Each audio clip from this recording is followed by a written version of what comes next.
Hello, it's good to see you again. Welcome. If this is your first time here, my name is Celeste.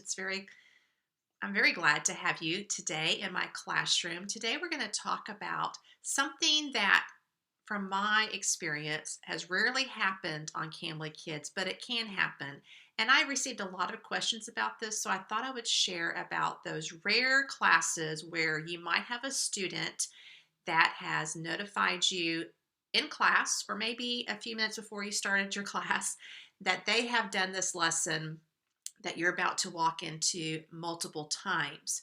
Now, I've been teaching for Cambly Kids for a year and a half, and this has only happened 3 times. So I want to share today what I did to better prepare myself after the first time this happened, with some interesting activities that have been quite successful with my students.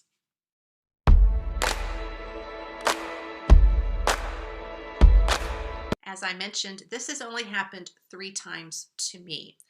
The first time that this happened, it was a new student to me, and we were going through the lesson. I could tell that he had great communication skills. We really needed to work on pronunciation, so I would correct him on that, but he seemed to know the material quite well. So all of a sudden, the mother comes into the classroom and very kindly says, "My student has already done this class several times. Could you help him with another topic, work on his pronunciation, correct him like you're doing, but with something different?" Well, the first time that happened to me, I was really taken off guard, as you can imagine. And so I was scrambling. Thankfully, I had been teaching with Cambly for quite some time, so I already had things bookmarked on my Chrome browser. And if you're not familiar with Cambly Kids, that is really the preferred browser to teach Cambly Kids. So I had several different activities that kind of got me through the lesson. And I practiced conversational skills with him, talking about maybe some of the toys that he had, maybe something that he did in school, tell me about your city, those kinds of things. So I thought after that class, perhaps I needed to have a little bit more in my tool belt so I could be prepared if this happened again. And it did 2 more times. But I was better prepared this time because I had already had this student, and I knew that he had already had these classes because we had them over a year ago, and he had taken a break from Cambly Kids, but his parents wanted him to continue in Cambly Kids so that he would have a tutor that was specialized with children rather than getting a random, let me say that, a random adult teacher that may not be familiar with how children learn. So I was better prepared with that. So what I did, I'm going to share with you my tips today. So what I chose was a thematic unit. And this has recently happened again to me in October. So I thought that it would be great to think of a thematic unit that I could tie in to the upcoming event that happens in America for Halloween. So I chose one thematic unit for bats and one thematic unit for scorpions. And so I began with the question to my students, what animal, we're talking about bats, what animal do you think that is associated with Halloween? Or I said for a lower level child, what animal do you see a lot when you talk about Halloween? And they both said quickly, bats. So then I asked them what they already knew. I was checking for their background knowledge. So I wrote their ideas in the chat box, allowed them to share what they already knew about bats. And then I did a little brief intro fun fact sheet or a video that I found on the internet, and I will share those in the description box of what I used. This was really to lay the groundwork for some new vocabulary words or possible new vocabulary words with them. Also, I wanted them to read the fun fact sheet so that I could hear their pronunciation, check for reading fluency, and talk about words that they did not know. And both of these students have become very comfortable with me and asking, "I don't understand this word. What is it? What does it mean?" And so we were able to talk about those new science terms that perhaps they had not learned before. Then, after talking about that, I asked them the question, what did you learn about bats that you did not know before? And so they shared some of their thoughts, and I wrote those again down in the chat box. Then we moved to a book about the subject.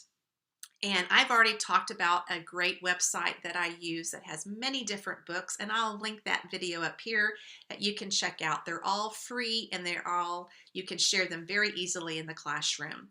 And so I had my students read the book, again, checking for fluency, pronunciation, comprehension. Again, they came across many new words that they had not read before, were not familiar with. And so we practiced those several times and defined them. And with my upper level student, I asked him to use that word in his own sentence to check for comprehension in that way. So after we finished reading the book, I asked them 5 comprehension questions. So I picked some of those things from the book, but my last question to them was, and I'm looking over here to make sure that I remember it correctly, what did you learn about bats or scorpions, if we were talking about that you have never learned before from this book? So we wrote those down again in the chat box. So they thoroughly enjoyed that. I mean, they enjoyed learning about the bats. And the interesting thing was my upper level student, he said, now I know why vampires are so popular during Halloween, because in the book we learned about vampire bats as one of many types of bats. And we learned that they like to eat only or drink only blood. And so now he made the connection to Halloween. So then we went into a game about Halloween.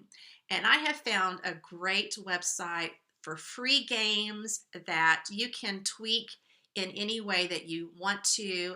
And I will link that down below. It already had a Halloween game. And so this was a great way to introduce that in a few weeks, we will be participating in Halloween in America. What do you know about Halloween? Do you celebrate Halloween? If so, how do you celebrate it in your country? So for my child that was in China, they did not celebrate Halloween, but I have a student in India who does. They do it at school. And so we were able to talk through the game, what a costume was, what was he going to wear to school for his costume. He asked me what was I going to wear on Halloween. And so I've showed him a picture of what I did last year, and I'm going to probably do it again this year. And then we talked about trick-or-treating because the game brought that up. And I asked him, do they trick-or-treat in their school? He talked about what candy did I already purchase for my trick-or-treaters. And then I asked him, do you know what trick-or-treaters say when they go from door to door? And so he did say it. And I said, well, some of my trick-or-treaters said, trick-or-treat, smell my feet, give me something good to eat. And he said, why do they want you to smell their feet? And I said, oh, they're just making a rhyme. And then I would share what funny thing that I said, I'm not going to smell your feet. And so we had a good laugh about that. We talked about popular candies that typically are purchased for Halloween. What are his favorite candies? And it was just a great way to talk about an upcoming event in our American culture and compared it to what he did in India. So he really enjoyed this thematic unit and how I brought in those different elements as well. And the parents were very pleased. They were pleased that I already had something already together and bookmarked in my Chrome little bookmark section that we could talk about rather than going over the same lesson that he had had 3 times before. I also bookmarked something that to practice grammar in case he went through these activities very quickly. And it was a grammar practice as well. I'll link that below if that is helpful for you. So this is different than what I've shared before on supplemental ideas. And I'll link one of those videos up here to help you add more to the lesson on Cambly Kids. This is actually creating your own lesson to present to the student and to do a screen share with. So I hope that is helpful to you. Again, check out those links. You might want to go ahead and bookmark those in case you get at least from my experience, those rare cases where a parent wants you to do something completely different and they haven't notified you prior to class. That's always a lot of fun. And you won't have that deer in the headlight look that I think I had for that first class. You'll be better prepared. If that is helpful to you, please give this a thumbs up. And if you have not already subscribed, I would greatly appreciate it if you would, and click that notification bell so that you are notified of other videos I upload each and every week about my life as a wifepreneur. And if you are not a Cambly Kids tutor, I would invite you to do that. It is fun to be able to communicate with children from all over the world. I thoroughly love to learn about their different cultures. And so if you are interested in doing that, I've included my referral code down below. I would greatly appreciate it if you would use that as you are applying to it. And if you have any questions about Cambly Kids, I've also included my email below that you can email me and I can help you through that process. So thank you so much for tuning in, and until next time, happy teaching.